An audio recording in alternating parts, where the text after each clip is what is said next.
Bibliophiles of the internet, today I'm here to bring you my August wrap-up. Before we get into it, I did do a few cool things in August. First of all, I hosted a discussion on Instagram Live with Andrew Joseph White, author of Hell Followed With Us, and not to toot my own horn, but it was pretty great. So if you missed that replay, I will have it linked down below if you would like to watch it. I also just released a pre-recorded author interview I did with my dear friend Melissa C, who wrote You, Me, and Our Heartstrings, which I talked about in my last wrap-up. So if you want to hear more about that one directly from the author, you should definitely check that out when you get a chance. And in case you missed it, I also made an official 5 Reasons to Read video for the Sunbearer Trials, which I'm very proud of. So if you were waiting for that book to be released in the world and you want to know if you should read it or not, definitely check that one out as well. Spoiler, the answer is yes. With all that said, we're going to get into the books I read in August, starting with The Honeys by Ryan LaSala. My arc was provided to me by Scholastic as part of the Color Pages blog tour. I can link my post for that down below as well, but it was officially released on August 2nd. This is a queer YA horror story that's pitched as The Heathers meets Midsummer, which I think is actually a very apt comparison for once. The story follows a genderqueer, multi-pronoun using character named Mars, whose twin sister dies horrifically and tragically when the story begins. Before that, Mars had been feeling very distant from Caroline, and they blame that on her involvement in this bougie summer camp where she's been spending all her time with this group of girls known as the Honeys. They're this very exclusive group, kind of dark sorority vibes. They stay in a cabin separate from the rest of the camp, and they get their name from being in charge of caring for and harvesting these beehives. Mars used to attend this camp as well, but he stopped going because her gender fluidity was not accepted and basically made them a target. But now Mars has decided to return and initiate themselves into the Honeys to see if they can really figure out what drove their twin to her death.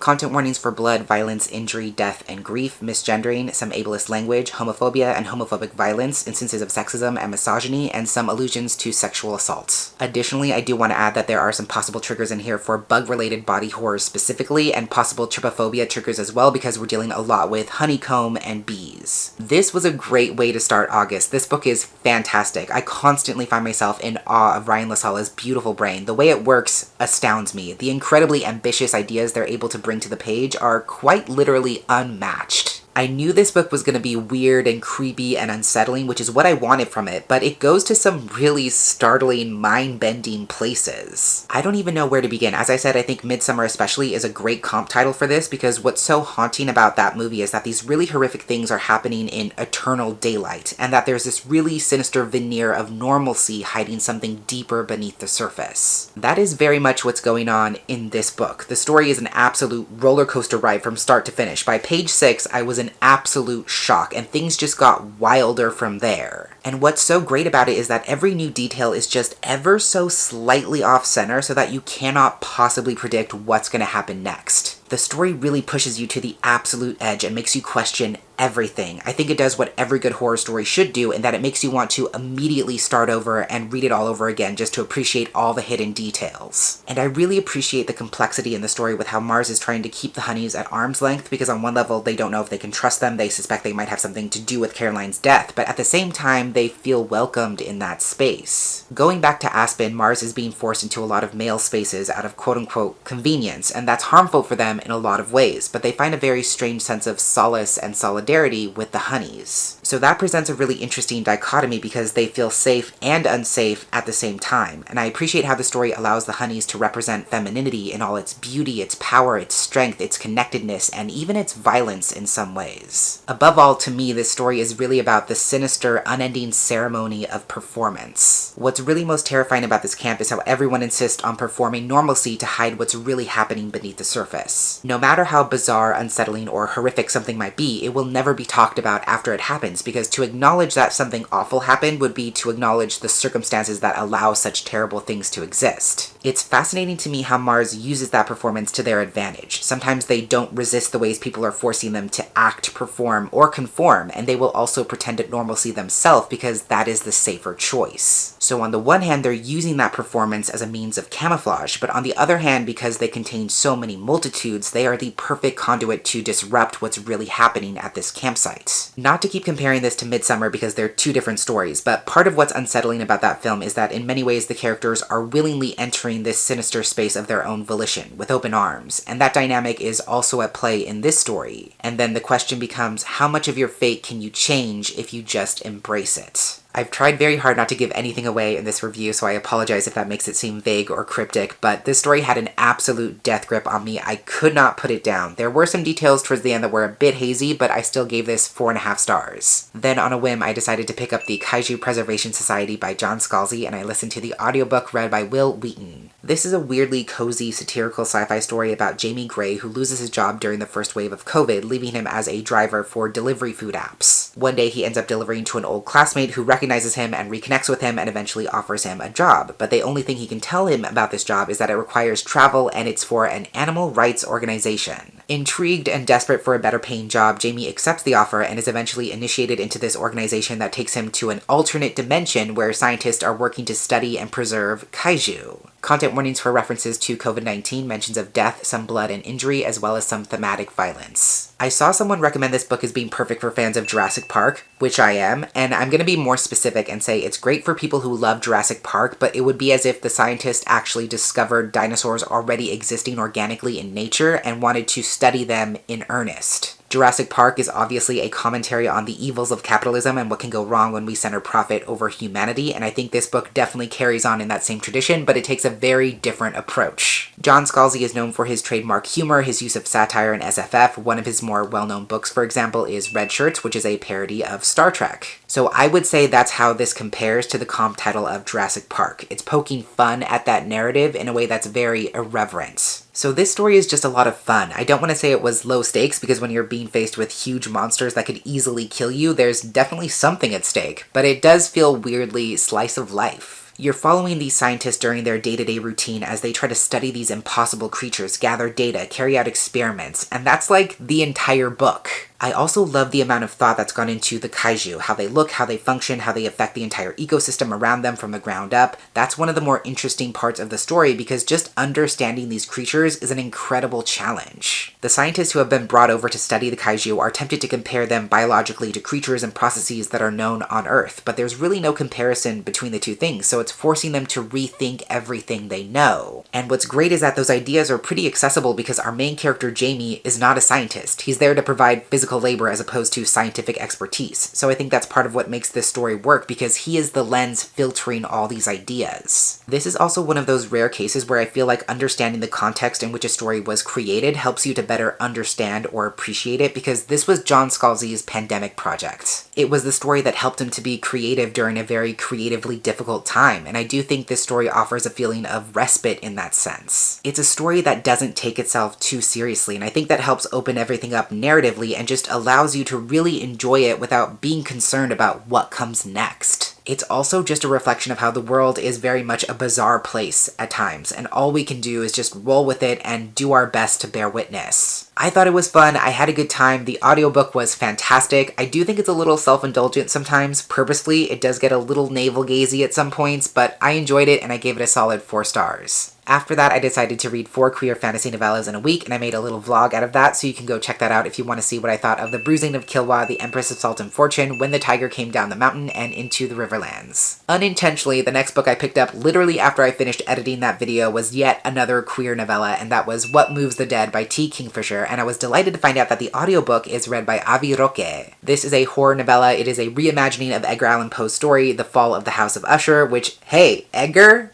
Pretty great name for a short story, I have to say. You got it in one. So we're actually following a trans character named Alex Easton, who is a retired soldier, and Ka has recently received a very ominous letter from a childhood friend saying that his younger sister, Madeline Usher, is very ill and possibly in her final days. So Alex goes racing to the decrepit Usher Manor, and what Ka finds are strange fungal growths, possessed wildlife, and a lake that very eerily pulses at night. Not only does Alex also find that Roderick Usher is consumed by a very strange case of nerves, but Madeline is also sleepwalking and speaking in multiple voices at night. So Alex takes it upon himself to figure out what is really happening in this house. Content warnings for some descriptions of vertigo and tinnitus, exploration of terminal illness, some PTSD and war imagery, graphic injury, animal death, some ableist language in reference to sanity, and some mild body horror as well. For clarification, like I said, Alex is trans, and the world of this story presents some very specific and unique pronoun sets. Alex uses ka-kan pronouns, which are genderless pronouns specific to soldiers or veterans. Additionally, I will say I reread, or rather re-listened to, The Fall of the House of Usher before before going into this. I found that it added to my experience, but I do not think it is required for you to understand or enjoy this. I found that T. Kingfisher built upon the inspiration of that short story rather than retelling it beat for beat. It's more like she really dug into some of the details that Poe glosses over in the story and turns them into really interesting plot points. So it's not like you're gonna miss some obscure reference or that there's entire pieces of the original story dropped into this one. The comparisons are minimal, and I would definitely say it stands on its own. This book messed me up. It was so good, so haunting, so creepy, and I listened to it all at once. I know it's a very short book, and maybe that doesn't mean anything to some people, but that's something I never do. I have to once again commend Avi Roque for their incredible narration. The pace of their entire performance is immaculate. They really capture the unsettling tone of the story, but also the surprising humor, and they really bring it home as the story hits an absolute fever pitch. Kind of like The Honeys, what makes this such a successful scary story is that it gradually presents you with all these bizarre little puzzle pieces that don't seem to fit together in any obvious way, but then when all the slots finally start lining up, it's mind-blowing and wild and horrific all at once. Like I said, I think T. Kingfisher takes all these seemingly innocuous details from the original short story and transforms them into central plot points in really interesting and unexpected ways. You have these weird mushrooms, these strangely moving rabbits, these impossible lights underneath the lake, and it just leaves you wondering what it could possibly mean. Is the so-called haunting of this house due to monsters? Could it be ghosts? Could it be zombies? Could it be aliens? Could it be hallucinations caused by an infection or disease? It could feasibly be any and all of those things at different points. Something else I appreciate about this iteration of the story is that T. Kingfisher has done a great job of expanding the cast of the story. And that not only brings new texture and new dynamics into play, but it makes things more interesting because it opens up the story to new possibilities. In the original, there's really only two main characters, the narrator and Usher, and that works because it's a much tighter narrative space. But I like that we get characters who are unique to this story and who significantly add to the stakes. And again, the tension in this story comes from the push and pull of knowing that something is deeply wrong in this house while the Ushers are trying to conceal the truth. But it's only by staring the thing in the face that the characters can even hope to ratify this evil force. I also think this story is very queer, and I don't just mean because the main character is trans, but it's queer in the sense that it's about how things are really messed up and scary, but the characters are going to stand together and make sure that this evil doesn't touch anyone else if they can help it. That kind of communal resilience to me is very uniquely queer in a way that I cannot and do not want to explain. This short little novella rocked my world. I want to read everything by T. Kingfisher. I was practically sprinting to get some of her other books immediately after finishing this. I absolutely love this retelling and I gave it 5 stars. Then, thanks to Penguin Random House, I was able to access the audiobook for Bad at Love by Gabriela Martins, which just recently came out on August 30th. Gabriela Martins is the author of Like a Love Song, which is such a great YA romance, one of my favorites from last year, and you may recall that I had the honor of interviewing Gabriela here on my channel. This is her second book, which is another spin on a queer pop star romance. It follows a Brazilian rock star, Daniel, who auditioned for a talent show as a solo act, but then the producers decided to add him to an already existing group as their guitarist, and they went on to get a record deal and become super famous. He still feels kind of out of place. He's also super self-conscious about his accent, so he doesn't talk a lot, and because he's more aloof, the press has decided that he is the bad boy of the group, and there's all these rumors about how he's a womanizer and goes around breaking hearts. One night when he's desperately trying to outrun some photographers, he runs into a girl named Sasha, and he does not know that she is actually interning for a celebrity gossip magazine. When the rest of his bandmates hear about this, they dare Daniel to date her for the entire summer, which they don't think is possible for him with his reputation. But at the same time, Sasha's boss orders her to fake date Daniel in order to get some kind of exclusive scoop on him that they can use. Content warnings for references to parental infidelity and abandonment, some ableist language, which is challenged, some online harassment, references to underage drinking and drug use, and mention of a heart attack. As far as representation goes, Daniel is a Brazilian immigrant and also demisexual, and Sasha is Brazilian American and pansexual, so again, definitely a queer romance.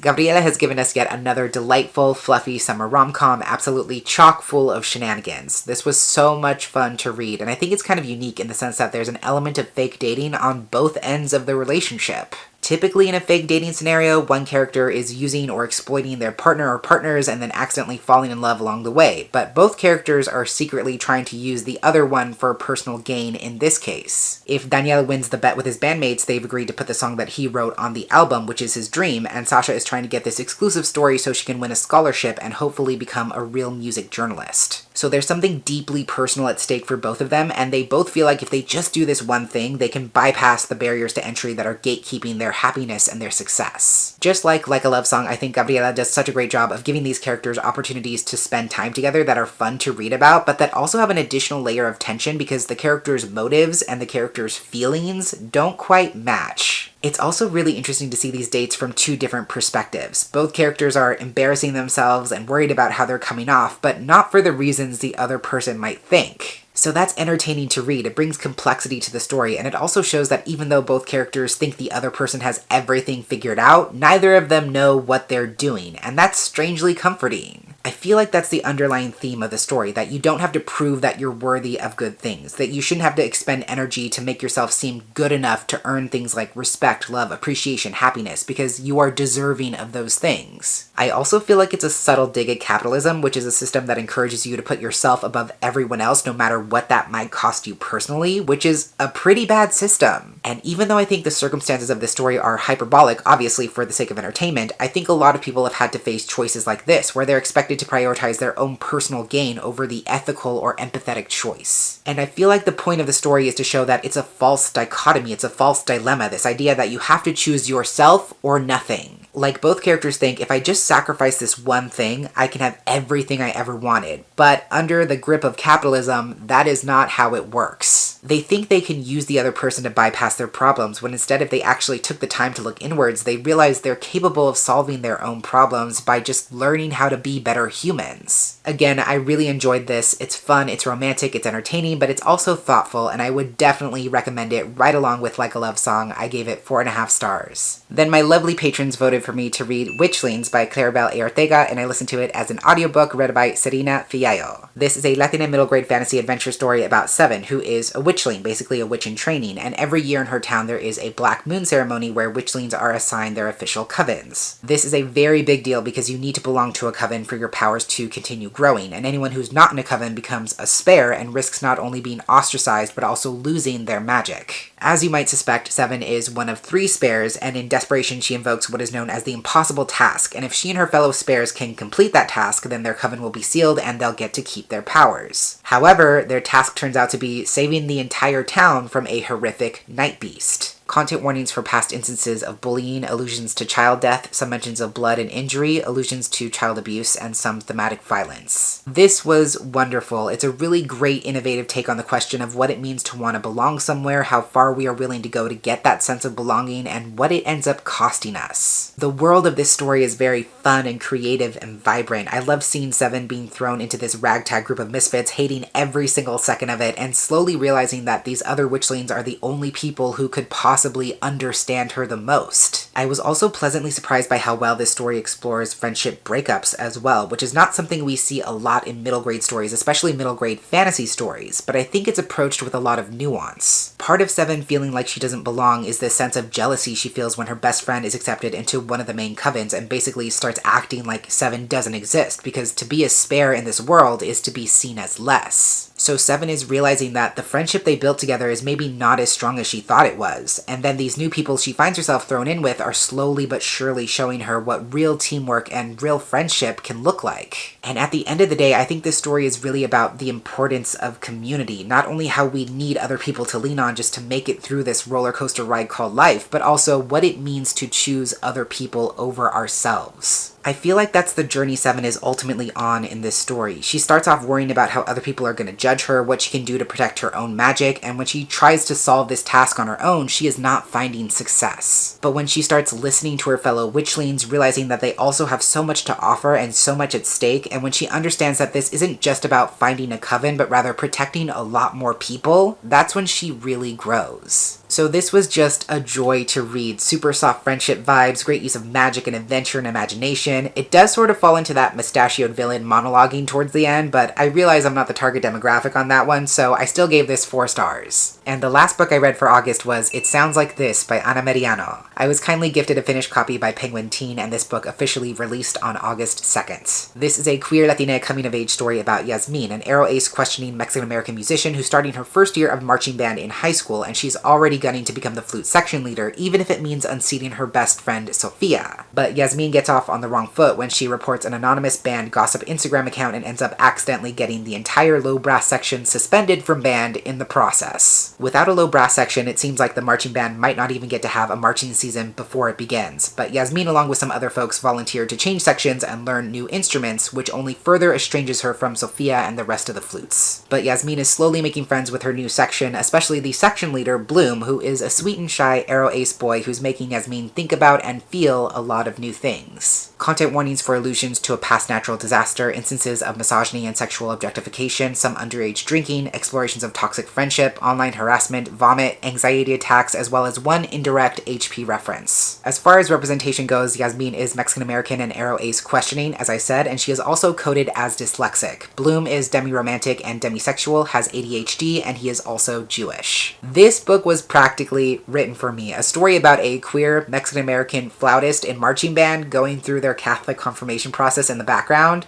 I mean, when I picked this up, I was like, that's a little on the nose. If you know anything about me, it is this simple truth. If a book is about marching band, I will read it. I will try it. I am constantly looking for stories that authentically and accurately capture the fullness of the marching band experience. Very few books are able to do that, but this book does it so incredibly well. It really took me back to those band camp days in a very visceral way. It actually activated my fight or flight instincts in a few cases. This was actually something Melissa talked about in our interview, how adding that aspect of artistic performance to a YA contemporary story brings a sense of complexity to it, because it brings in another layer of stress on top of the typical high school experience. You're really going through the ringer because you're being challenged academically, socially, and then musically as well, because you have to take extra time outside of school to practice and perfect this really complex performance. There's so much pressure put on artistic students that I think we often take for granted, because we assume that when you have a passion or a talent for something, you just do it and it magically works. But there's actually a ton of training, discipline, energy, time, and stress that Yasmin is contending with as she goes into her first marching season. Then layer on the fact that she's also an overachiever, always wanting to go the extra mile, and that adds even more stress. So it's not even just about the music, it's about how do I navigate high school politics? How do I relate or not relate to my fellow band kids who I spend more time with than my family? And am I doing my part to make this group performance a success? And then it's even more complicated because Yasmin is having to balance all those things and learn a completely new instrument with a completely new section. So I think the story does a great job of capturing what it's like to put all those hours into a marching band performance, and then what it actually feels like when you execute that performance. Speaking of toxic friendships and friendship breakups, this book features a doozy. But I think it was so well done because it shows how toxic relationships don't just affect yourself, but affect the way that you relate to and connect with the people around you. The toxicity doesn't just stop at how it impacts you on a personal or emotional level, but in really bad cases, it can warp the way you understand how other people should treat you and vice versa. So to see Yasmin having to navigate that and learn what healthy friendships and healthy relationships actually look like is really important. That ties into my favorite thing about this story, which is that it's such a beautiful celebration of platonic relationships and friendships. Like I said, Yasmin is Aero Ace questioning, so she's definitely realizing the way she thinks about bodies, physicality, and intimacy is very different than her peers, but she finds that same deep sense of satisfaction, love, belonging, and affection when she finds her true friends. The low brass section are some of my favorite supporting characters I've read about in quite some time. They're funny, they're absolutely chaotic, but they're also so full of love and kindness that shows up in really surprising ways. The only thing that detracted ever so slightly from my experience was the Catholic piece, and that's very specific to me personally because Catholicism has hurt me in a lot of ways. I understand and appreciate what it adds to the story because religion is often so tied up with purity culture, and that definitely factors into why Yasmin thinks that she feels a certain way about romance and sex. That's something she has to untangle for herself. It's an important piece of the conversation, but I personally could have done without it, especially because it's not really consistently threaded throughout the entire story. But I still absolutely love this book. It's definitely a new favorite. I cannot say enough good things, and I gave it 4.5 stars. So those were all the books I read in August. It was a really great month, hoping to carry that same energy over into September, but we'll see. As always, if you've read any of these books yourself, or if you plan to, feel free to drop a comment down below and let me know what you think. But that's everything I had to share for this wrap up today. Thank you so much for watching, and until next time, educate yourself, be kind to yourself, take care of yourself, and I will catch you on the flip side of the page. Bye!